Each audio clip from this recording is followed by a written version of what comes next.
When was your life ruined overnight? In 2017, my wife had me falsely arrested for domestic abuse.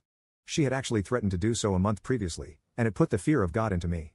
So I took the next day off from work, went to court, and tried to get a restraining order against her and possibly have her removed from our home. The judge refused to give me one. He told me that because my wife hadn't physically threatened me, he had no grounds on which to grant me a restraining order. He did, however, say he would give me a no-abuse order, which meant that my wife couldn't threaten me like that again. I told His Honor that if that was all the court was willing to do that day, I'd much prefer to just drop the whole matter, as having my wife served with a no-abuse order would fail to offer me any real protection from false accusation and would just make the situation worse. But he said he'd already begun writing out the order and was going to give it to me anyway. He then wished me good luck and a good day. There was a court advocate who had assisted me with the restraining order paperwork, and gone with me before the judge. She was a very sweet girl, and when we got outside the courtroom, she said to me, "Christopher, I think the court really let you down today." "And I'm sorry it worked out that way," I said.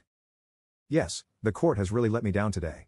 And I guarantee you that sometime within the next few months, my wife is going to have me thrown in jail." And she said, "Well, I sure hope that doesn't happen. Good luck, Christopher, and I hope everything works out for you."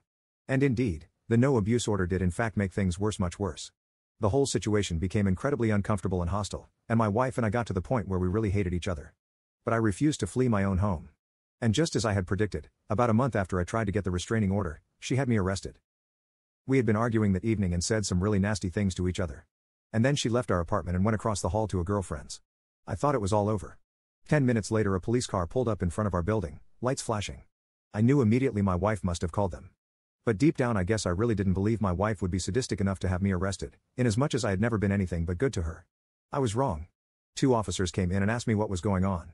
I said, "Nothing's going on, and I have no idea why you guys are here." They asked, "Has there been an altercation between you and your wife?" I said, "No, just an argument, just words." "Is this a noise complaint?"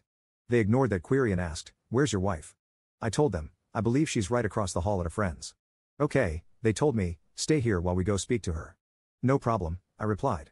They went across the hall and were there for 20 minutes. And I knew something must be going on because it doesn't take 20 minutes to tell 2 cops that we just had an argument and that everything was fine. I knew she must be inventing some kind of major bull crap story for them. And sure enough, when the officers returned 20 minutes later, they told me to stand up and put my hands behind my back, as they were placing me under arrest for domestic violence. "Domestic violence?" I said, "What violence?" "It was a simple verbal argument," they said. "Well, she's saying differently, and we're placing you under arrest." "What did she say?" I asked. "She claimed I put my hands on her?" They ignored those questions and proceeded to handcuff me and bring me to the police station. I found out the next day that she told them I had grabbed her by the hair and thrown her to the floor, which, please believe me, was a complete and total fabrication. Another invention on her part. I've never hit a woman in my life or treated a woman in any such fashion. Never. I spent 18 days in jail. I just got and paid the night my wife had me arrested and had $800 cash on me. But the bail bondsman set my bail at $1,500 because I had a DUI from 16 years ago and one other minor charge on my record. And because domestic violence is taken so seriously here in the Bay State. I knew I could get the bail reduced, which I did, but I had to sit in jail for 18 days before I could get in front of a judge again and get my bail lowered to $500. And spring myself, which I did. Of course, my wife had immediately requested a restraining order against me, which was granted, for 1 year, so when I walked out of the jail I was essentially homeless.